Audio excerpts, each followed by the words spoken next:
अस्पृश्यों का विद्रोह, गांधी और उनका अनशन। डॉक्टर बाबा साहेब अम्बेडकर। इन आदिम जातियों को खाने के मामले में कोई परहेज नहीं होता। ये कीड़े मकोड़े तक खाती है। वास्तव में किसी तरह का शायद ही कोई मांस हो जो ये नहीं खाती।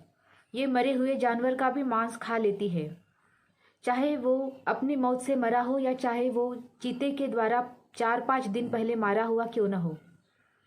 सभी प्रकार के भूत प्रेतों और अपने मरे बाप दादाओं की पूजा करना ही उनका धर्म है। जादू टोना, झाड़ फूंक, पशुओं और मानवों की बलि चढ़ाना इनके धार्मिक विधान है। ये आदिम जातियाँ शिक्षा का पूर्ण अभाव होने, विज्ञान की कुछ भी भनक न होने, प्रकृति के कार्यकलाप की कुछ भी जानकारी न होने, अज्ञान और अंधविश्वास से ग्रस्त होने के कारण सभ्यता की सीमा रेखा से बाहर और उसकी स्थापित व्यवस्था के अनुसार सदियों से जंगली जीवन बिताती आ रही है। कभी पिंडारियों और ठगों को भी जरायम पेशा जाति कहा जाता था, जिनके बड़े बड़े दल होते थे। पिंडारी और हथियारबंद डकैत होते थे। इनका काम लूटपाट करना था। उनका संगठन लुटेरों का खुला सैन्य संगठन था। उनके पास 20,000 या उससे भी अधिक बढ़िया घोड़े होते थे। उनका एक मुखिया होता था। इनमें चित्तू एक सर्वाधिक शक्तिशाली मुखिया था। अकेले उसी के पास 10,000 घोड़े थे, जिसमें 5,000 बढ़िया घुड़सवार थे। इसका अलावा उसके पास पैदल और तोपें भी थी। इस विशाल सैन्य बल को काम देने के लिए पिडारियों के पास कोई फौजी योजना तो थी नहीं, अतः इनका विकास पेशेवर लुटेरों के गिरोहों में होता गया। इनका ध्येय किसी को जीतना नहीं था। इनका ध्येय तो लूटपाट कर अपने लिए माल और नकदी प्राप्त करना था। लूटमार और लूटपाट ही उनका धंधा था। वे किसी को अपना शासक नहीं मानते थे। वे किसी के अधीन नहीं थे। किसी के प्रति वे वफादार नहीं थे। वे किसी का भी आदर नहीं करते थे। उच्च हो या नीच, गरीब हो या अमीर, वे सभी को बिना किसी डर और दया के लूटते थे। ठग पेशेवर हत्यारों की सुसंगठित जाति थी। वे भारत में अलग अलग वेश में 10 से लेकर 200 तक की टोलियों में घूमते थे। वे धनी वर्ग के राहगीरों का विश्वास प्राप्त कर लेते थे। जैसे ही उन्हें कोई अनुकूल अवसर मिलता था, वैसे ही वे राहगीरों के गले में कपड़े या रस्सी का फंदा डालकर उनका गला घोंटकर उन्हें मार डालते थे और उनका सारा माल छीनकर उनके शव को जमीन में गाड़ देते थे। वे यह सब काम कतिपय प्राचीन तथा कड़ाई के साथ निश्चित रीति के अनुसार और विशेष धार्मिक अनुष्ठान के बाद करते थे, जिसमें कुल्हाड़ी की पूजा और गुड़ के द्वारा हवन किया जाता था। वे काली के कट्टर भक्त होते थे, जो हिंदुओं में बलि की देवी मानी जाती है। किसी भी लाभ के लिए हत्या करना उनकी दृष्टि में पुण्य कार्य था। उसे वे पवित्र और सम्मानजनक पेशा समझते थे। वास्तव में उन्हें बुरे भले का कोई ज्ञान नहीं था और उनके मन में नैतिकता जागृत ही नहीं होती थी। वे इसी देवी के आदेश से और इसी देवी के निमित्त अपना सारा कारोबार करते थे। इस देवी की इच्छा उन्हें अनेक गूढ़ संकेतों से ज्ञात हो जाती थी। इन संकेतों के अनुपालनार्थ वे अपने शिकार के साथ साथ या उसके पीछे पीछे सैकड़ों मील की यात्रा करते थे और जब भी मौका मिलता था तब वे अपना काम पूरा करते थे। काम हो जाने पर वे अपने अधिष्ठाती देवी के सम्मान में अनुष्ठान करते थे और लूट का अधिकांश भाग उसके लिए अलग से रख देते थे। ठगों की अपनी एक गुप्त भाषा और कुछ चिन्ह होते थे। इन्हीं के द्वारा वे भारत के दूर दराज के क्षेत्रों में भी एक दूसरे को पहचान लेते थे।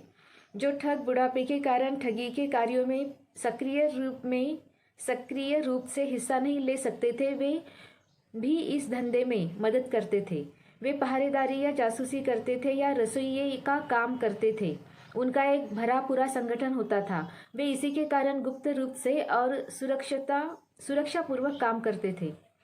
ये मुख्यतः धार्मिक वेश में रहते थे, जिसके कारण ये हत्याएं करने पर भी अपने को बचा लेते थे। इसी कारण वे सदियों लूटपाट का अपना यह धंधा चलाते रहे। विशेष बात ये थी कि भारत के शासक, चाहे वे हिंदू थे या मुसलमान, ठगी को नियमित धंधा मानते थे। ठग राज्य को हमेशा कर देते थे और राज्य की ओर से उनके साथ कोई छेड़छाड़ नहीं होती थी। जब अंग्रेज देश के शासक बने तभी ठगों के दमन का प्रयास किया गया। 1835 तक 382 ठगों को फांसी दी गई और 986 को जीवन भर काले पानी भेज दिया गया या आजन्म कैद की सजा दी गई। तो भी 1879 तक 344 ठग पंजीकृत थे और 1904 तक भारत सरकार का ठगी तथा डकैती से संबंधित विभाग काम करता रहा। 1904 में उसका स्थान केंद्रीय खुफिया विभाग ने ले लिया। हालांकि इन पेशेवर अपराधियों को, जो बेरोक टोक अपना पेशा चलाते थे, अब कुचल दिया गया है और वे अब लूटमार और शांति व्यवस्था को भंग नहीं कर सकते।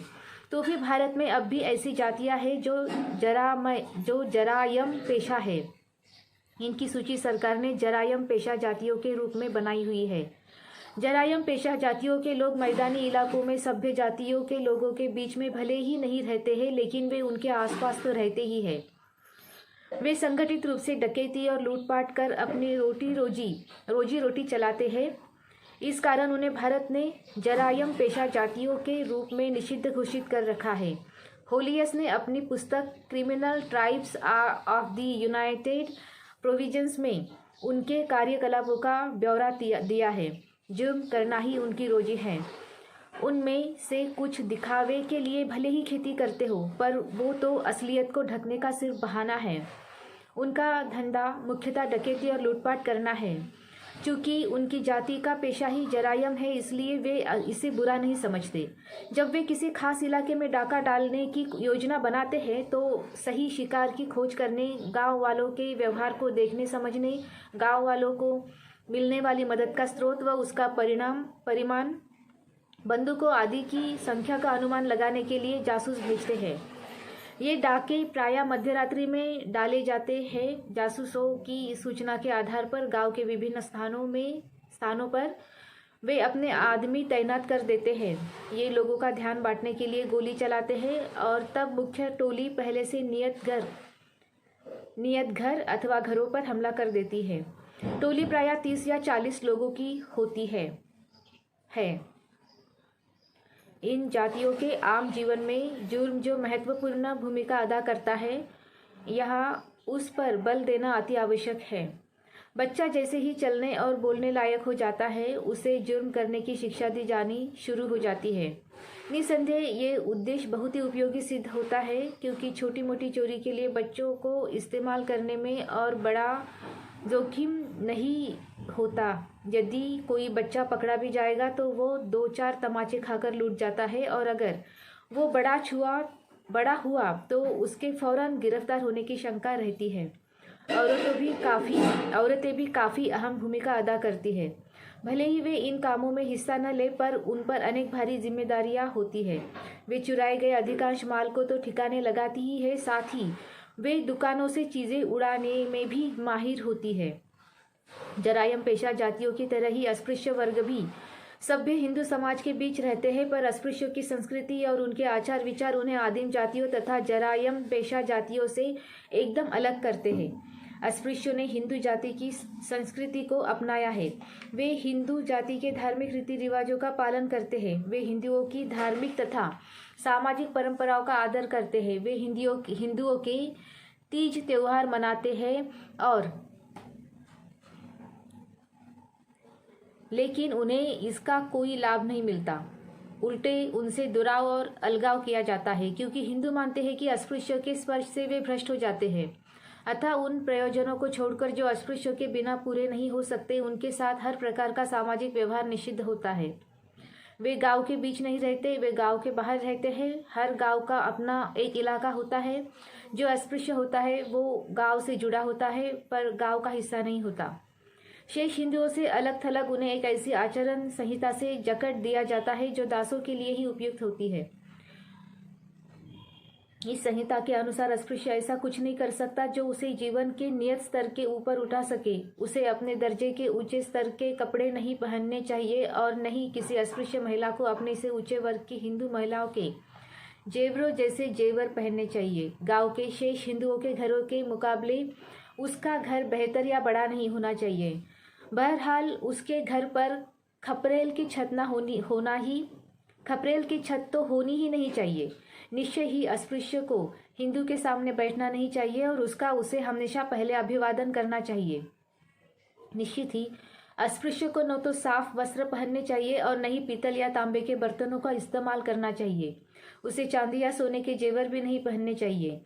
जब हिंदू के परिवार में कोई मौत हो जाए तो अस्पृश्य को उस परिवार के रिश्तेदारों को मौत की खबर देने के लिए जाना चाहिए, भले ही वे कितनी ही दूर क्यों न रहते हो, क्योंकि ये खबर डाक से भेजने पर गांव में हिंदू अपने रिश्तेदारों में अपने को गिरा हुआ अनुभव करने लगता है।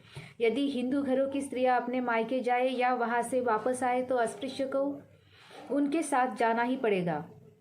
उनकी प्रतिष्ठा का तकाजा है कि उनके नौकर चाकर होने चाहिए और केवल अस्पृश्य ही वो एकमात्र उपलब्ध वर्ग है जिससे ये काम कुछ खर्च किए बिना कराया जा सकता है। हिंदू के घर के हर समारोह में अस्पृश्यों को आकर दासोचित कर्म करना ही चाहिए। अस्पृश्य को न तो जमीन खरीद कर उस पर खेती करनी चाहिए और न ही उसे स्वतंत्र जीवन बिताना चाहिए। अपना पेट भरने के लिए उसे हिंदू घरों की झूठन पर निर्वाह करना चाहिए और गांव में मरने वाले पशुओं का मांस खाना चाहिए। इस झुटन को इकट्ठा करने के लिए उसे घर घर जाना चाहिए। भीख मांगने के लिए उसे शाम के वक्त जाना चाहिए। इसी तरह अस्पृश्य को मरे हुए जानवर को गांव से बाहर ले जाना ही पड़ेगा। निश्चय ही उसे ये काम अकेले ही करना चाहिए, क्योंकि कोई भी हिंदू इसमें उसका साथ नहीं देगा। अस्पृश्य को ऐसे धंधे नहीं करने चाहिए जो उसे सवर्ण हिंदुओं के ऊपर सत्ता और अधिकार दे। उसे विनम्र होना चाहिए और उसे अधिक की मांग नहीं करनी चाहिए जो उसे नियत किया गया है। ये सच है कि कुछ अस्पृश्य उस निम्न स्तर से ऊंचे उठ गए हैं जो उन्हें परंपरा के अनुसार नियत रहा है और उन्होंने ऊंचे पद प्राप्त कर लिए हैं। तो भी इनमें से अधिकांश सामाजिकता की दृष्टि से अत्यंत निम्न स्थिति में है और आर्थिक दृष्टि से अत्यंत निर्धन है। ये 7 करोड़ 95 लाख लोगों की दशा है। मृत नहीं तो इन जीवन मृत जीवों की समस्या कोई छोटी मोटी समस्या नहीं है। इन तीनों की कुल संख्या अमेरिका की आबादी से 60% से भी अधिक है और ब्रिटिश साम्राज्य में श्वेतों की आबादी से 95 लाख अधिक है। इटली की आबादी से वह 3 करोड़ 70 लाख अधिक है। जर्मनी की आबादी से वो 1 करोड़ 35 लाख अधिक है और फ्रांस की आबादी से 3 करोड़ 75 लाख। बेल्जियम की आबादी का वो 10 गुना और डेनमार्क की आबादी का 20 गुना है। अभागे दलित मानवों की ये संख्या कितनी अधिक है।